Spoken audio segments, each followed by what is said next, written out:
bakit merong pang sound?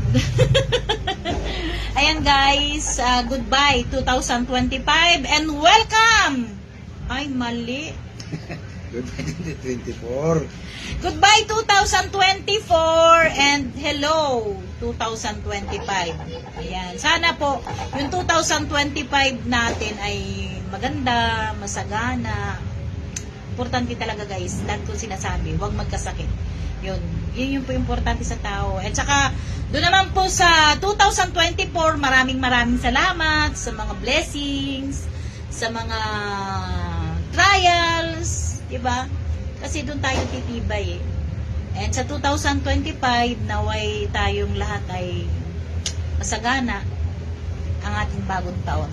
Ayan. Ito po ba ang hirap ng salita eh, no? Lalo na yung hindi mo pinag-aaralan yung salita mo. Basta lang pupunta lang dito tapos. Ayan po, ayan si Manayo. Ano ang